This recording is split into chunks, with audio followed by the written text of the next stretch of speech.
A Kitsune and Remnant by Red Devil 360, Chapter 20, Showdown.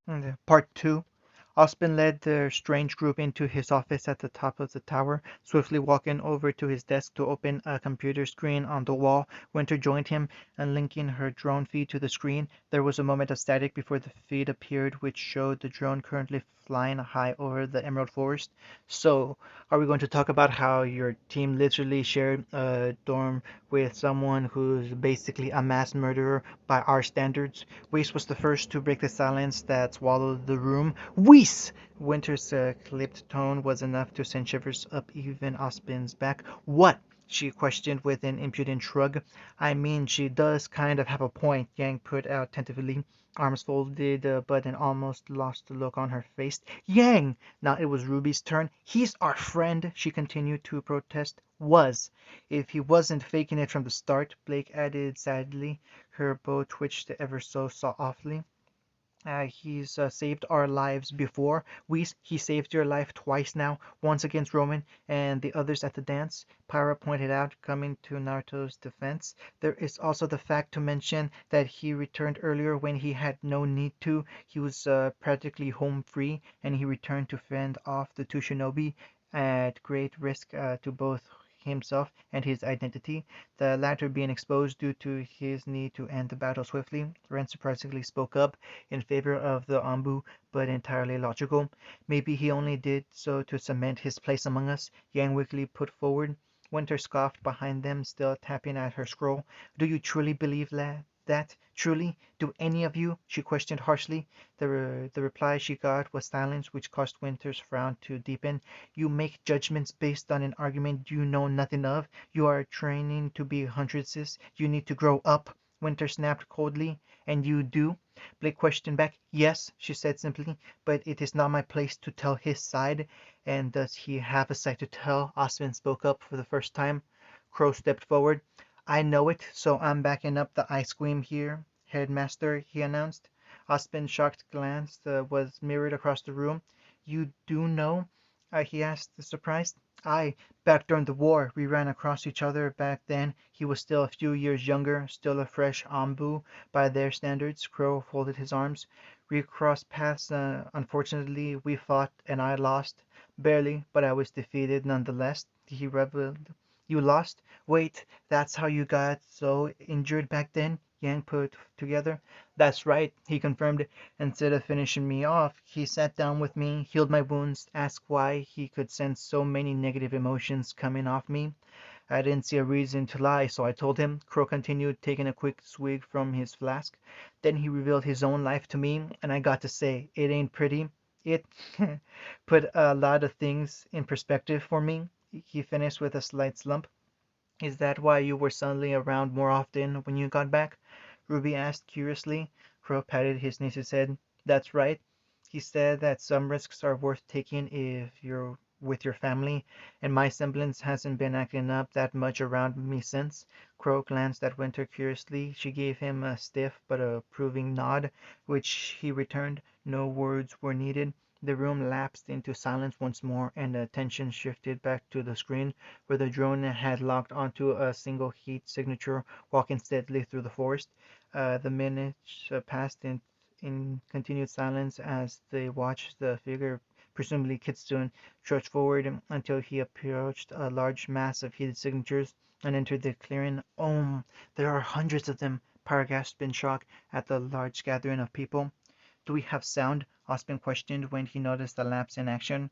Winter nodded and tapped a few times on her scroll. Used. It's time we stopped hiding in the shadows for so long. The unity of the nations was a surprise and a setback, but it was no matter. We have new allies now and can move forward with pace. The one in the straw hat spoke, the footage translating thankfully. The White Fang? Kitsune questioned. For now, he inclined his head slightly towards his drone, but appeared to make not move or comment about it. It is admirable that you defeat our proxies, brat. Have you no doubt, but you'll find the real deal much more challenging. The other S rank spoke up from behind Kitsune, jarring the group at the sudden appearance. So what will it be, Naruto-kun? Will you come quietly? The first one proposed. Kitsune snorted and dropped his cloak, finally revealing his Ambu armor and mask to them, his katana and tanto strapped to his back, and an extra kunai pouched on his hip. "And people say you are a genius." The first tilted his head. "Unfortunate." And then the army charged. Line break. It was dark and quiet. Naruto decided he quite liked this place. It was rather comfortable. "Naruto," a female voice spoke. It was gentle but distant, as if an echo. "Naruto." The voice was closer this time, and definitely familiar. A spot appeared in the distance, or was it the horizon? "Wake up, Naruto-kun. There's still a battle to win. The living aren't done with you yet." The light grew steadily, eliminating the inky blackness that surrounded him. "Hinata?" Naruto whispered just as the light encompassed him completely. Naruto awoke with a hazing cough, wincing as his body ached in worse than he'd done in months, maybe years. He moved his arms and legs around to get a feel of his body, shifting the layer of ash that had settled over his prone body. After a few moments to gather his breath, he tried pushing himself up, only for a burning pain to appear across his left arm. He hissed and shifted his weight to pull the arm across his chest. He quickly looked it over and saw the angry red and blackened skin that was blistered and peeled from burns. He glanced over the rest of his body, but it appeared that his arm had taken the brunt of the only his uniform and armor was badly damaged. He coughed again, instinctively raising his hand to his mouth, hissing again as he did so before he noticed something. His mask was cracked, a large arcing one from the top of his lower cheek. He sighed and winced from his aching ribs, summoning a shadow clone beside him who reached into his main pouch for a pack of medical supplies. As the clone began wrapping his arm to save Kurama some time, he surveyed the area, clearing which had grown much larger in the last few minutes, several miles larger in fact. The ground was naught but ash now, blackened and still hot to the touch, and the trees were mere pillars of charcoal. His eyes surveyed the horizon as the clones continued with his bandaging, looking for any signs of his opponents. There were none, oddly enough, while even he understood the size of the explosion following the meeting between the two combination jutsu. He wasn't naive enough to believe that it finished both Nunken off in a single go, as much as he wished it were so. Just as the clone was finishing the bandaging, Naruto's ears twitched and he dived forward as Samehada slammed into the ground. He turned and unsheathed his katana in a single move, parrying Samehada as it swung at him a second time. He darted back hastily when the very unrestricted sentient blade snapped at him with pointed teeth. As he put some distance between the two, he saw the state Kisame had made it out in. His Akatsuki cloak, formerly pristine, was now not even present on his body. His shirt and trousers were scorched black in places. His blue skin, normally resistant, was too burnt and scuffed. The most glaring difference, however, he was missing his right arm, and judging by the glare directed in his direction, he was no longer amused. Without looking behind him, he redirected several thrown shuriken, and kunai at Itachi, announcing his presence. "All right, brat, you had my attention before. Now you've just gone and made me angry," Kisame growled. In his hand, Samehada shivered menacingly. "A peculiar jutsu you use, Naruto.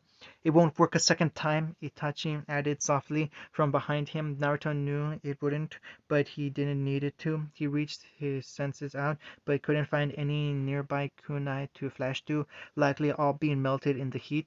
With that in mind, he drew his tanto, dual-wielding for the first time in the battle, and raising both in preparation for the second round. Neither Katsuki member disappointed, before appearing and reappearing either side of him, forcing Naruto to use every ounce of his speed and experience to spin and block both attacks simultaneously. There was a brief struggle as the two pressed against Naruto's blades, contesting for even an inch. He gave them nothing. It came to an end with a grunt and a huff as Naruto broke the deadlock by shrugging off their heavy weight. Firstly, sending Kisame hurtling away with a compressed burst of wind, he followed by creating a group of clones who swiftly followed the now flying fish and turning to parry several more strikes from the rather bedraggled Uchiha. They engaged in a short Kenjutsu kunai battle, with Naruto clearly being the superior between, as he disarmed Itachi from both kunai. He reacted slowly to this and received a cut across the nose thanks to Naruto's blade as he moved away, not allowing the Uchiha a second to catch his breath. He advanced again, cutting Itachi once more across the chest. This time, he was saved moments later when Kisame reappeared, forcing Naruto to back off from Itachi and re-engage the former missing nin. Despite only possessing one arm now, Kisame proved he was no pushover and cemented himself and one of the best swordsmen in the Elemental Nations. The two Kenjutsu masters dueled for a time, neither managing to find deceiving ground until Itachi rejoined the fight, to Naruto's eternal annoyance. The blonde grit his teeth in annoyance as the battle continued to drag on, and he decided to try something different, something that would likely exhaust him if it failed to work properly. As he parried Kisame once again, he reached into his additional pouch and withdrew a handful of three-pronged kunai and flicked them all over the area before disappearing in a yellow flash as a pair of kunai swiped through the area he once inhabited. He appeared behind Itachi, kicking him in the back, only to be reappear next to Kisame almost immediately with a punch from his unprotected right side.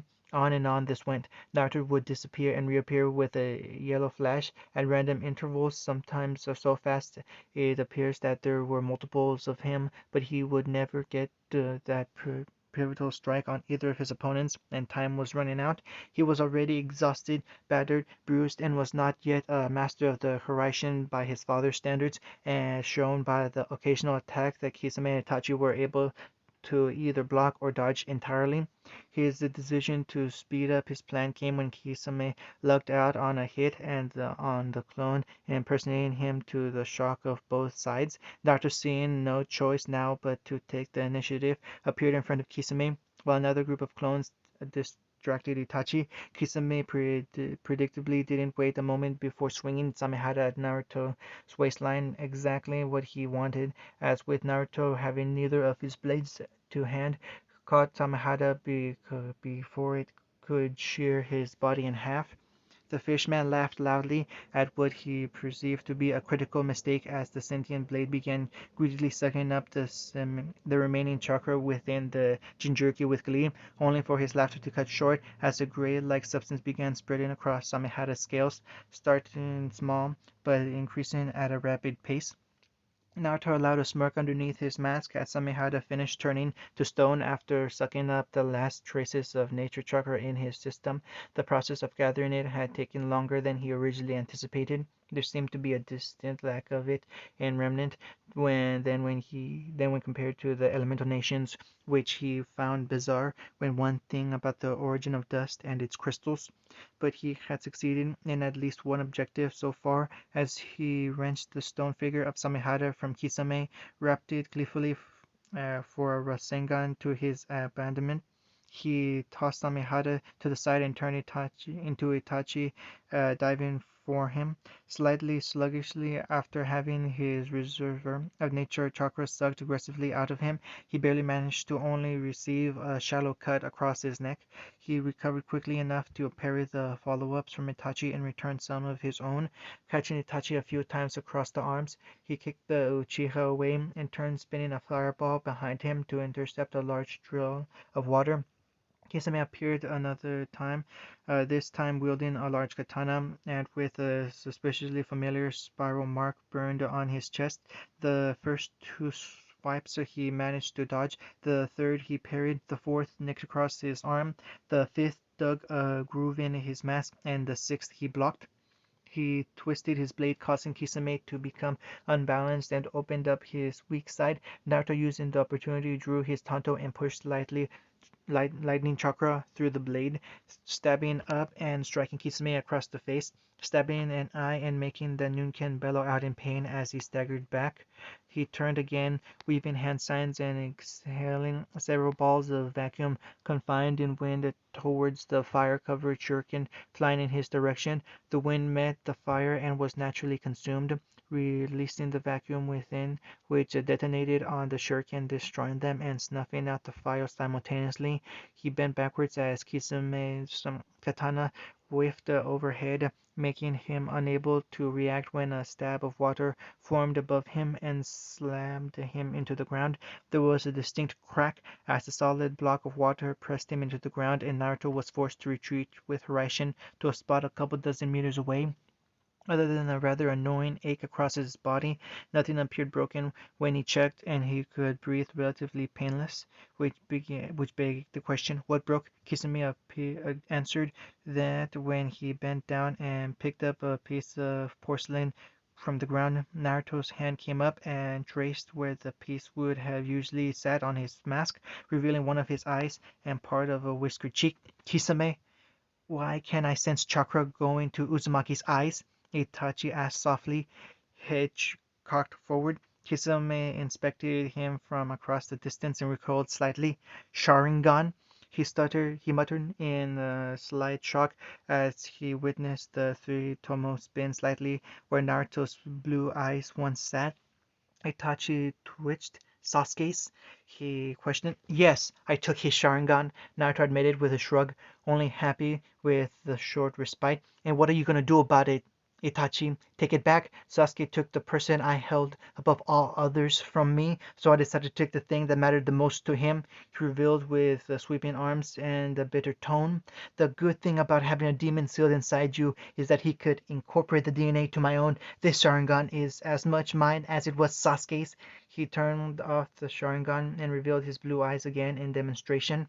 The blonde rolled his shoulders. Now, how about we finish this? He drew his sword for hopefully the last time and raised it in fair direction. And the Kisame mirrored him, and Itachi drew two kunai, both settling themselves in stances. In a flurry of wind, they appeared in the middle and exchanged blows for the last time. Both sides were bruised, beaten, and thoroughly exhausted. As they fought, the sky above them began to darken as storm clouds gathered. A little time after, rain began to patter down around them as the trio continued to battle it out. The two S-rank shinobi, although battered themselves, pressed against the young Uzumaki with an unrelenting strength that the teenager was clearly struggling against. Further and further they pushed him, forcing Naruto to expend more chakra with hasty Haraishins to avoid his own demise. Lightning crackled in the sky as the patter turned into a downpour, Kisame deciding to use the liberty of usage of water jutsu with the sudden supply of water.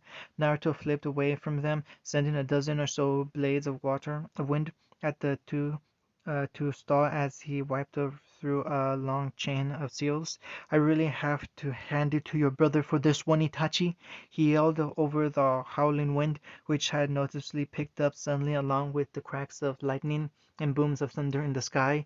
He landed and finished the chain of seals. As he clapped his hands together, a loud booming roar echoed from the stormy sky as the lightning crackled against a truly enormous clawed hand of lightning thrust out of the cloud covering, almost appearing to grab the edge. Another followed, and together they followed a large muzzle through the sky until the whole head of the fox with rabbit ears made itself known.